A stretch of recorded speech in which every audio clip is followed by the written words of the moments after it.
If you watch this channel for any period of time, you know that this last year we have done a lot of stuff with a huge construction project, adding some things to the orchard, adding some things to the garden, a lot of big changes. I'm Cameron, welcome back to the Busy Gardener channel. In this video, I'm gonna show you 5 of the biggest changes we've had up here in the orchard and in the garden so far this year. Let's get busy.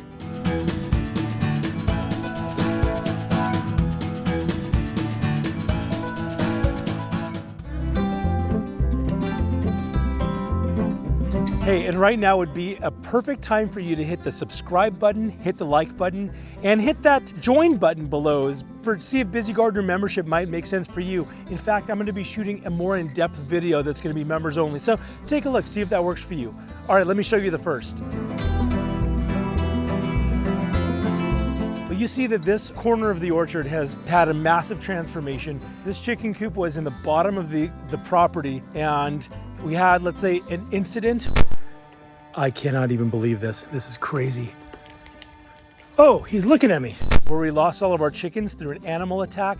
And I actually have video of the animal as it was trying to get in, and I'm gonna put that at the end of this video, so be sure to stay tuned for that. But anyway, we ended up moving it up here because my neighbor asked with no chickens, he says, would you be willing to move your coop? And I said, you know what, I want to be great neighbors, and so we've done that. And so we found this corner of the yard. Now, it's interesting, this here had and still has a Royal Rainier cherry. There was a Lappin's cherry that got eaten by grub damage, and so that thing got wiped out. But we're leaving that Royal Rainier cherry inside the chicken run, as well as a mango. You know that mango's been struggling, and I was considering just taking it out altogether and replacing it with something. Well, we're leaving it inside where the run is.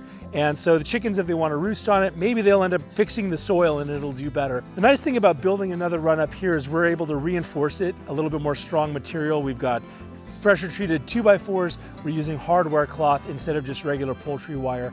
And because we've got extra space, we've got room for about 20 chickens now when we were pretty much maxed out at 12. So this is a big thing up in the orchard, and I'm really looking forward to letting those chickens run free in here occasionally and dig up some things in the orchard, eat some of those pests that are going on, and then put them back in the coop at night. So the chicken coop, huge change. Let's go on to number 2.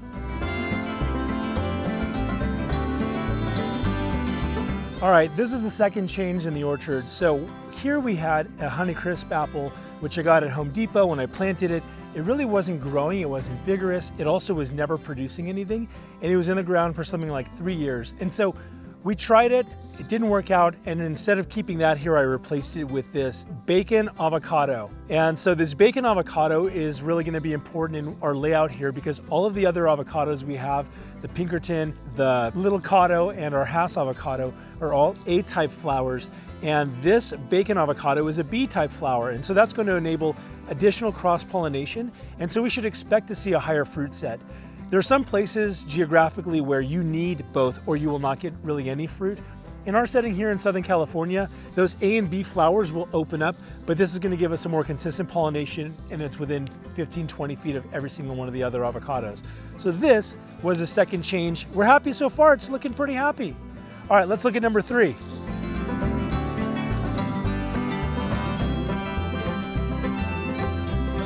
Okay, this is a really dramatic addition to our orchard. You may have seen the videos that I posted about making dragon fruit trellises, and this is similar style of what Richard from Grafting Dragon Fruit and Epic Kevin Espiritu have done.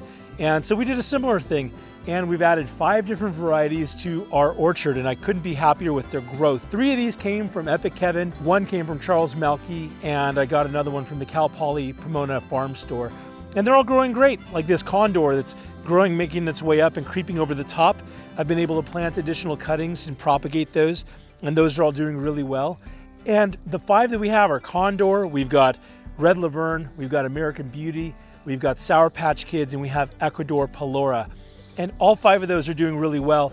Now, here's a random side note. If you're interested in purchasing cuttings, we have a link in the description below where you can look at some of those that are available, and you can let me know your interest, and we can see if send one of these out to you. Get some dragon fruit growing on your own. All right, let's look at number 4.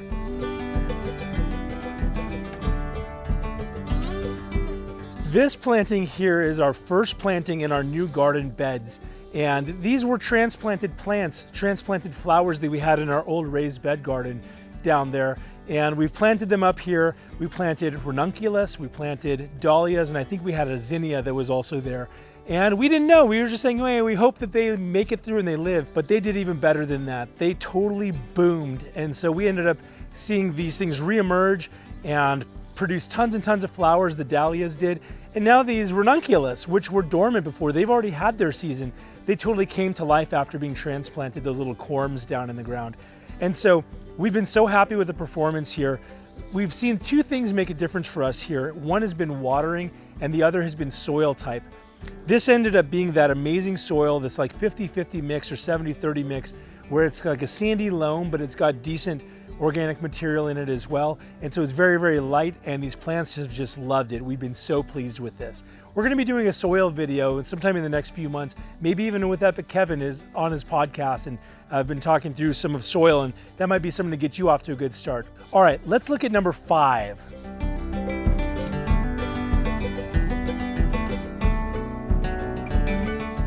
This area right here is probably the most dramatic change we've done in the entire property, aside from those gigantic raised bed gardens over there. And this fire pit area has ended up being such a blessing for us. One of the things we've been wanting to grow in as a family has been hospitality and being able to gather and have really obvious place for gathering. And so that started with doing some really low maintenance or no maintenance landscaping or hardscaping with crushed rock. We've got the wood chip in the back. We had these humongous boulders that came out of our ground. And so we were able to ring this fire pit area. And then we ordered these polywood chairs. It took like 2 months for them to get here from Home Depot because they were just super back ordered. But we wanted to do some things that would tie in the colors of what we've got on the property, as well as have just really comfortable seating. These things have like a 20-year warranty, and so felt really good about the investment there. Something else that we did, which you might have noticed, is that we used these retaining wall blocks to make this fire pit, and these match the same retaining wall blocks that we have on the other side. So we're wanting to tie some things together. What we did to finish it off was with this ring in the middle, and the ring is just really finishes and ties it together, gives it a nice finished look. And so we're really looking forward to this, both in terms of this seating and gathering here, but also letting those rocks around the ring become kind of an auxiliary seating, which we've seen as we've had and been able to gather here. So we've been very, very pleased, very happy. We ran some lighting up around the top because this corner of the yard was a little bit dark. And so now this ends up being a very comfortable, decently lit, warm place where we're able to visit and gather with others. And it's been really, really cool.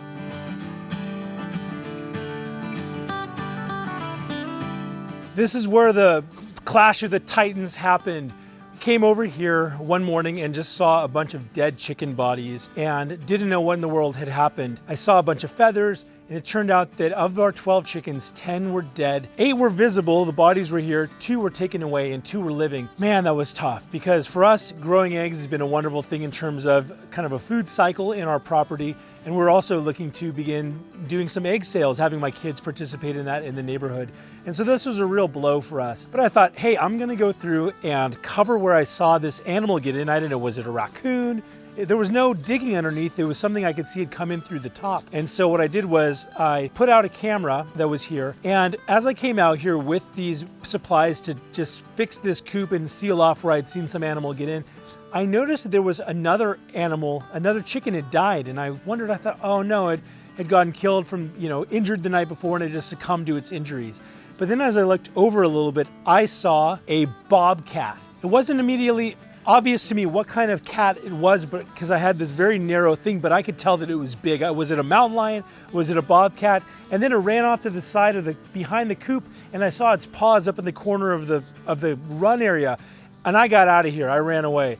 And then I came back and I was able to find some footage of it. I could see it up on the wall, licking its lips, taunting me. And so I put up the camera, and later that night I saw this bobcat come back to retrieve the 2 remaining chickens that it had killed. It totally wiped out our chickens. And so this is what we're left with, is this area. We don't totally know what we want to do with this area. I'm considering maybe a greenhouse, but some other suggestions we've gotten on like Instagram, Busy Gardener Instagram, has been maybe making this a seating area or a place for kids to play, or a bunch of other ideas. Put the dragon fruit here. We're kind of entertaining all of that. I'd be curious to see, what do you think of this area? What should we do? Anyway, hope this has been an interesting video for you, the Busy Gardener channel, some updates to the orchard, maybe show you some options that might work for you, some things you hadn't considered before. And whether you've got one thing that's happening in your orchard or garden or 500, Till next time, stay busy.